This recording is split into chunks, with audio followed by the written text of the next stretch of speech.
Mesdames, Messieurs, bonsoir et bienvenue dans cette édition du Journal des Journaux sur TAL TV. Le Niger a célébré la fête du 1er mai, fête du travail vendredi dernier. Une journée de joie, mais aussi de souvenirs et de réflexion. Pour des raisons liées au contexte sécuritaire, cette année, les autorités ont interdit le traditionnel défilé qui marque la célébration de cette journée. Cependant, cette interdiction ne doit pas être assimilée à une remise en cause de l'importance de la célébration de cette journée. Édito signé Ismaël Daouda. Ce communiqué du ministère de la Fonction publique, du Travail et de l'Emploi, le gouvernement de la refondation a pris la décision en toute responsabilité de surseoir au traditionnel défilé du 1er mai 2026 sur l'étendue du territoire national. Cette mesure, dictée par les impératifs de sécurité et la nécessité de préserver la quiétude sociale, n'est pas à confondre à une remise en cause de l'importance de la fête du travail. Bien au contraire, en cette période cruciale que traverse notre pays, le 1er mai doit retrouver son sens profond, celui d'une journée de réflexion, de solidarité nationale et d'engagement pour la reconstruction du Niger. Le chef de l'État l'a rappelé, la refondation passe par le travail et par l'effort de tous. Les travailleurs, qu'ils soient du secteur public, privé ou informel, sont les premiers soldats de la souveraineté économique. C'est dire que le gouvernement réaffirme son engagement indéfectible en faveur du dialogue social. Les cadres de concertation avec les centrales syndicales restent ouverts. Les préoccupations liées au pouvoir d'achat, à l'emploi des jeunes et à l'amélioration des conditions de travail sont au cœur de l'action gouvernementale. Ainsi, ce 1er mai 2026, le Niger ne défile pas, le Niger travaille, le Niger se refonde. Et c'est ensemble, de l'unité et la discipline, que nous bâtirons un Niger digne, prospère et souverain. Le traditionnel défilé du 1er mai n'a donc pas eu lieu cette année pour des raisons liées au contexte sécuritaire. Une décision des autorités de la refondation qui relance le débat sur le vrai sens de la célébration de la fête du 1er mai. Abdelaziz Issaka. À l'instar de nombreux pays, le Niger célèbre chaque année le 1er mai, Journée internationale du travail. Cette date revêt à la fois une portée historique et symbolique importante. Elle rappelle en effet les luttes ouvrières menées pour l'amélioration des conditions de travail et la reconnaissance des droits fondamentaux. Mais au fil des années, cette commémoration a évolué, intégrant des manifestations diverses, comme des défilés et des rassemblements conviviaux. Si ces moments de partage contribuent à renforcer la cohésion sociale, ils semblent toutefois, dans certains contextes, prendre le pas sur la dimension essentielle de réflexion et de revendication qui fonde l'esprit même du 1er mai. Le contexte actuel du Niger et la décision des autorités à travers le ministère en charge de la fonction publique d'annuler le traditionnel défilé appellent aujourd'hui à une réflexion collective qu'apportent réellement les festivités souvent coûteuses à l'amélioration des conditions de vie et de travail des agents. Quelle plus-value tangible peut-on attendre pour les travailleurs eux-mêmes? Au-delà, quelle image cette célébration renvoie-t-elle à la jeune génération appelée à reprendre le flambeau des luttes sociales? Celle d'un engagement structuré et porteur de changement ou celle d'un rendez-vous davantage festif que revendicatif? Dès lors, l'opportunité semble réelle de repenser le format du 1er mai. Sans exclure les moments de célébration, ne convient-il pas d'accorder une place plus importante à des conférences, des panels ou des ateliers de réflexion susceptibles d'enrichir le débat et de renforcer l'impact de cette journée? Autant de questions qui interpellent les acteurs du monde du travail et interpellent à redonner à cette commémoration toute sa dimension historique, sociale et prospective. La ministre de la Fonction publique, du Travail et de l'Emploi, Mme Aïssatou Abdoulaye Tondi, a procédé à la décoration de plusieurs agents de la fonction publique. Une tradition républicaine qui consacre des années de loyaux services et qui met en lumière les hommes et femmes qui, dans l'ombre, assurent le fonctionnement de l'administration. La cérémonie s'est déroulée en présence du personnel et de plusieurs autres invités de marque. Le compte-rendu avec Rachida Koulibaly et Massoud Hachim. La reconnaissance du mérite et de l'engagement Au cœur de la cérémonie de décoration des agents du ministère de la fonction publique, du travail et de l'emploi ce 1er mai 2026. Une tradition républicaine à travers laquelle l'État rend hommage à des agents dont le parcours professionnel est marqué par la rigueur, la discipline et le sens du devoir. Plusieurs agents ont été à cet effet distingués. Dans son intervention, la ministre de la fonction publique a salué le professionnalisme des récipiendaires tout en les exhortant à demeurer des modèles pour leurs collègues. À travers les distinctions qui viennent de vous être décernées, bronze, argent, or et grand or, la nation reconnaît avec fierté votre engagement exemplaire, votre sens du devoir et la constance de vos efforts. Par votre labeur quotidien, vous contribuez de manière significative à l'essor de notre économie et à la construction de notre nation. Ces médailles ne sont pas seulement des insignes honorifiques, elles symbolisent un parcours fait de rigueur, de persévérance et d'intégrité. Elles témoignent de votre attachement aux valeurs du travail bien fait et de votre dévouement au service de l'intérêt général. Chers récipiendaires, vous êtes désormais des références, des modèles pour vos collègues, pour la jeunesse et pour l'ensemble de nos concitoyens. À ce titre, le Niger peut compter sur votre professionnalisme et votre sens élevé de responsabilité qui seront des atouts majeurs dans le processus de refondation de notre pays. Les agents décorés, émus, ont exprimé leur gratitude envers les autorités tout en réaffirmant leur disponibilité à continuer à servir l'État nigérien avec loyauté et efficacité. C'est plusieurs années, une trentaine d'années de labeur et de loyaux services qui m'ont valu cette décoration de la grande médaille d'or. Cette année, ça a été vraiment filtré et nous sommes fiers d'être parmi ces gens retenus parmi tout un lot. Je suis très contente de recevoir cette médaille. Elle représente le lourd labour que j'ai eu à faire pendant près de 38 ans et ça me réconforte comme bientôt je vais aller à la retraite. Au-delà de la reconnaissance individuelle, cette cérémonie revêt une dimension collective. Elle rappelle l'importance du capital humain dans la construction d'une administration performante et proche des citoyens. Restons toujours dans le cadre de la célébration de la fête du travail pour signaler l'ambiance de cette fête à la radio-télévision du Niger. En effet, les agents se sont réunis à un moment de célébration, mais aussi d'échange sur les conditions de vie et du travail, entre hommage aux disparus, reconnaissance des efforts et revendications du personnel. Cette journée a servi de cadre à un dialogue social sans détour. Frère Hamadou et Daouda Abdou. C'est une journée marquée par des échanges entre la direction générale et les représentants du personnel de la radio-télévision du Niger, occasion saisie par le représentant des délégués du personnel pour insister sur la nécessité de renforcer les capacités professionnelles des agents afin de mieux répondre aux exigences du métier. C'est une occasion pour les syndicats et leurs militants de faire le bilan. Nous demandons aussi à l'administration d'intensifier les formations continues des agents, de permettre les agents de bénéficier aux missions, d'investir conséquemment dans la production de qualité, surtout en cette phase de défi du contexte dans lequel nous sommes, dans la guerre communicationnelle et informationnelle dont subit nos pays de l'AES.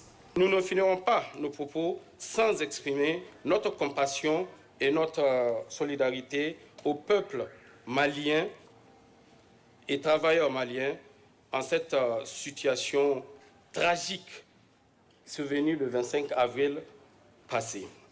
À la RTN, la fête du travail n'a pas été qu'un simple rituel, elle s'est ouverte sur une note de recueillement en mémoire des victimes du terrorisme. Dans son adresse, le directeur général a salué l'engagement des plus hautes autorités du pays en faveur du monde du travail, tout en réaffirmant la volonté de l'administration d'améliorer les conditions de vie et de travail des agents. Permettez-moi tout d'abord de remercier, au nom de Monsieur le ministre en charge de la communication empêché, tous ceux qui ont honoré de leur présence cette fête du 1er mai communément appelée Fête du travail ou encore Journée internationale des travailleurs. En cette journée du 1er mai, je tiens aussi à saluer les efforts notables des plus hautes autorités de notre pays, avec à leur tête le président de la République, chef de l'État, le général d'armée Abdrahmane Chani, ainsi que tous les membres du gouvernement, pour leur engagement en faveur de la question du travail et des travailleurs, leur dévouement à promouvoir les politiques et initiatives visant à améliorer les conditions de travail et à renforcer les droits des travailleurs, essentiels pour le développement socio-économique de notre pays. J'encourage également tous les acteurs, ceux de la RTN en particulier, à continuer à collaborer de manière constructive pour faire progresser la cause du travail décent et équitable au Niger. Mesdames et messieurs, chers partenaires sociaux, enfin, s'agissant de vos doléances, la Direction générale en prend acte et vous assure qu'elles seront examinées et traitées avec diligence et dans les limites des possibilités actuelles de notre entreprise. Entre attentes du personnel et engagement de la direction générale, la célébration du 1er mai à la RTN met en lumière un enjeu majeur, celui d'un dialogue social sincère et continu, condition essentielle pour concilier performance des médias publics et bien-être des travailleurs. Le Niger a célébré ce 1er mai la fête du travail, une édition marquée par l'absence de défilé dans les centres syndicaux. Cette année, à Niamey, les organisations des travailleurs ont opté pour des activités plus sobres axées sur la réflexion des revendications et des échanges. Ridouane Bolmey et Moubarak Murtala. Dans un contexte marqué par les tensions sociales, les centrales syndicales combinent à la fois sobriété et engagement. Ainsi, responsables syndicaux et travailleurs se réunissent pour célébrer autrement la fête du travail. À travers réunions, déclarations, revendications et lectures de motions, remplaçant les traditionnels défilés, une manière pour les organisations syndicales de maintenir le cap tout en adoptant la forme de la célébration. Au cœur des discussions figurent la cherté de la vie, les conditions de travail et la défense des droits des travailleurs. Cette journée puise ainsi son sens dans l'histoire des luttes ouvrières tout en réaffirmant la solidarité entre travailleurs. Une célébration qui constitue une véritable tribune pour les centrales syndicales, leur permettant de porter leurs revendications auprès des autorités. Cette année, nous nous sommes retrouvés ici au niveau du siège de l'Union démocratique des travailleurs du Niger et nous avons livré le contenu du discours et le cahier de doléances de l'Alliance des travailleurs du Niger qui a été réceptionné par le directeur général de la fonction publique, représentant Madame la ministre de la fonction publique empêchée. Nous avons transmis un cahier de doléances. Nous attendons en retour que ce cahier de doléances soit traité avec diligence. La fête du travail pour nous, c'est un moment où les travailleurs quand même réfléchissent sur leurs conditions de vie et de travail encore. À lieu et place du défilé traditionnel que nous connaissons depuis longtemps, nous avons opté pour la lecture du Coran, les prières, les al-Qunut pour invoquer Dieu, le Tout-Puissant, le Miséricordieux, pour qu'il nous épargne des épreuves que nous sommes en train de subir. Donc cette activité aussi élargie, elle s'étend aux régions. Nous avons une satisfaction totale et on s'en félicite aussi pour cette année. La célébration reste une célébration vraiment très symbolique. Donc on a fait ce que nous pouvons faire à défaut du défilé, que vraiment nous comprenions un peu. Les défilés, c'est la coutume, c'est ce que les gens ont l'habitude de faire. Et on a pensé à faire mieux. Pourquoi ne pas profiter et enseigner en tout cas quelque chose pour que chaque travailleur en tout cas puisse bénéficier de quelque chose d'utile pour lui dans son travail. C'est pour ça qu'on a organisé en tout cas une formation et sur la sécurité. Et vraiment ça va. Ce contexte a fait que nous avons décidé de ne pas défiler. mais de convoquer un grand rassemblement au palais des congrès avec à l'agenda des manifestations culturelles et ensuite livrer le discours du 1er mai, le discours commun, et à l'occasion aussi il y a le cahier commun de doléances entre les 4 confédérations syndicales. Des autorités, nous attendons à ce qu'elles en tout cas mettent tout en œuvre pour appeler les responsables syndicaux afin de discuter autour de l'ensemble des revendications des travailleurs pour que le travail nigérien puisse en tout cas avoir de bonnes conditions de travail afin d'atteindre vraiment un bon rendement. En somme, la fête du travail à Niamey est à la fois une journée de célébration et de revendication. Elle rappelle l'importance du dialogue social et la nécessité de continuer les efforts pour améliorer les conditions de vie et de travail. C'est aussi un symbole de solidarité et d'unité entre les travailleurs. Autre chose à présent, les brigades de veille, véritables maillons de la défense. En effet, ils sont nombreux, les jeunes, à se mobiliser autour des ronds-points stratégiques de Niamey pour apporter leur soutien aux autorités nigériennes à travers des veilles permanentes visant à dénoncer tout cas suspect susceptible de nuire à la sécurité du pays. Hima Seibou et Moubarak Murtala.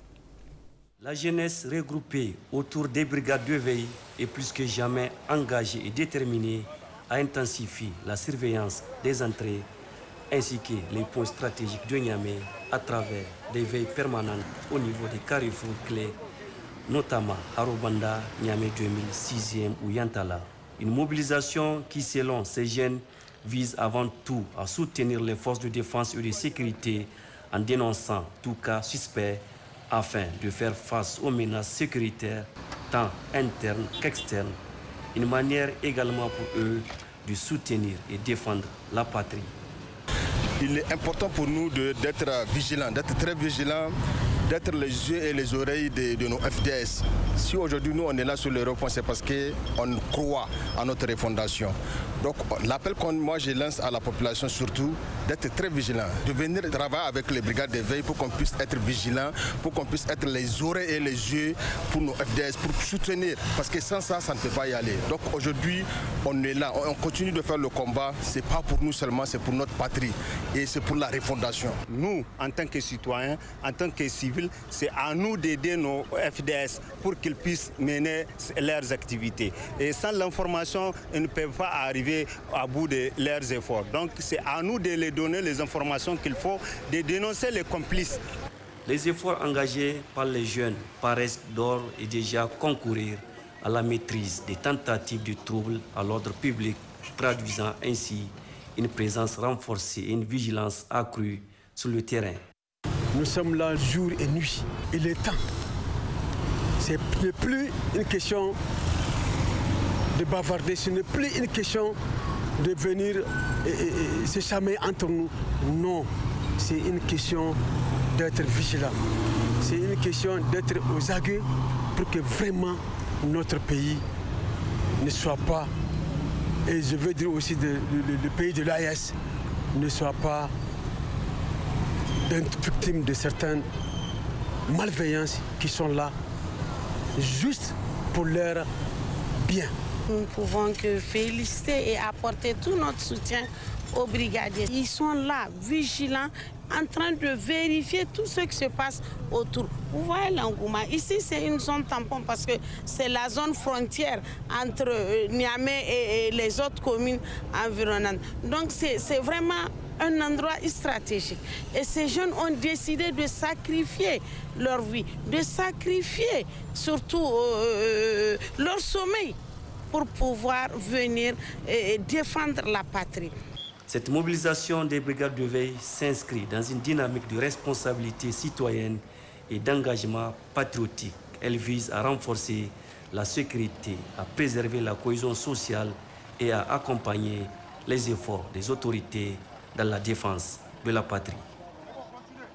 Depuis le lancement officiel de l'enrôlement en vue de l'établissement de la carte d'identité biométrique AES, les commissariats de police connaissent une affluence particulière, chacun désirant se procurer ce document qui fait moderne et qui garantit beaucoup de facilité. Rahila Ibrahim et Daouda Abdou. L'Alliance des États du Sahel AES regroupant les Burkina Faso, le Mali et le Niger a lancé une nouvelle carte d'identité biométrique commune destinée à moderniser l'identification des citoyens et à renforcer l'intégration régionale. Cette initiative s'inscrit dans une dynamique de coopération entre les trois États visant à harmoniser leurs documents officiels et à faciliter la libre circulation des personnes au sein de l'espace AES.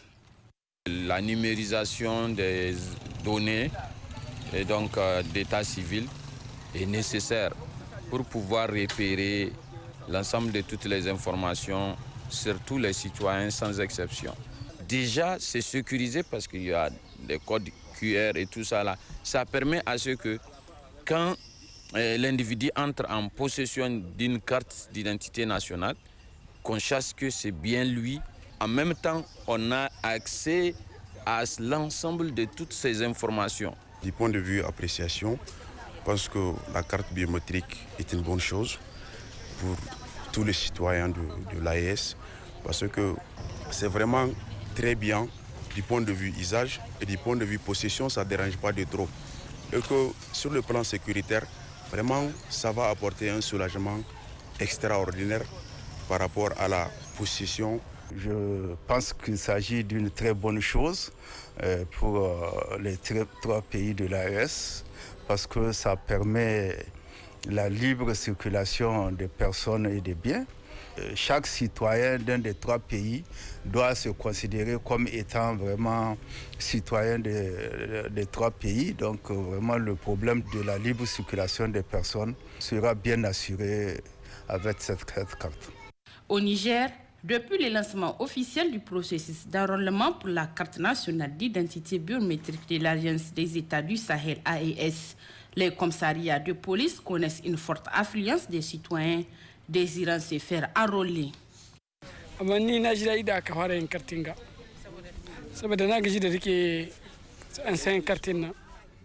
Je me réjouis de cette initiative et j'invite les compatriotes à venir se faire enrôler.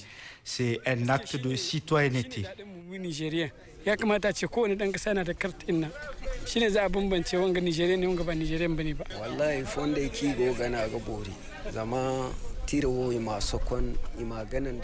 Nous avons longtemps attendu ce moment. C'est une véritable évolution. Pour l'établissement de la carte, il est exigé l'acte de naissance, la nationalité, 3 photos d'identité et un certificat de résidence.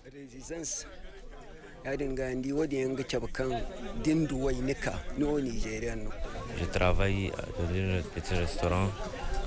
Je ne viens pas à la maison très tôt là. Parce qu'il y a patrouille qui circule dans la rue. C'est pour cela que je suis venu faire la carte.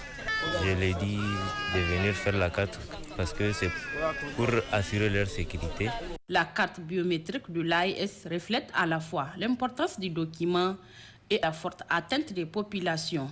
Cette opération marque aussi une étape majeure dans le renforcement de la Confédération des États du Sahel AES. Sous les projecteurs modestes des scènes nigériennes du théâtre, Yazi Dogo s'est vite imposé comme un grand acteur de grand talent. À travers le reportage qui va suivre, la rédaction de la télévision TAL vous présente le portrait de cet homme qui a marqué par son talent et son art plusieurs générations de Nigériens et qui continue à se battre pour la survie et le rayonnement du théâtre nigérien. Retrouvons Rahila Ibrahim et Daouda Abdou.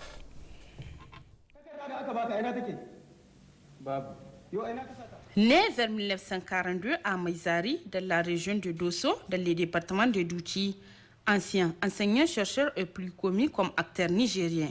Yazi Dogo, dans l'univers du théâtre, est reconnu comme un passionné, un artisan de la scène. Acteur engagé, il incarne cette génération d'artistes qui ont fait du théâtre bien plus qu'un métier, une mission culturelle et sociale. Yazidogo s'est très tôt intéressé à l'art dramatique de son bas âge. Aujourd'hui, père de 5 enfants, il a beaucoup donné à ses métiers. À partir de l'école primaire que j'ai commencé à faire du théâtre à Douti. En ce temps, avant d'aller en vacances, on préparait les vacances. Le 13 juillet. Le 13 juillet, normalement, on doit faire une représentation de théâtre au niveau de chaque classe. Je me suis intégré à un groupe de jeunes parce que je connaissais déjà un peu le mouvement. Déjà à Douti, j'ai commencé à faire du scoutisme. Parce que dans le scoutisme, on utilise beaucoup le théâtre dans le scoutisme. Je me suis beaucoup attaché au théâtre. Dans un contexte où le théâtre nigérien fait face à de nombreuses difficultés, Yazidogo voit aujourd'hui cet art disparaître peu à peu malgré les projets qu'il continue de réaliser pour partager son expérience et son amour de la scène avec la nouvelle génération.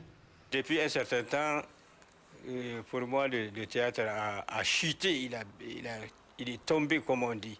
On ne fait plus du théâtre comme avant. Il y avait des occasions pour faire du théâtre.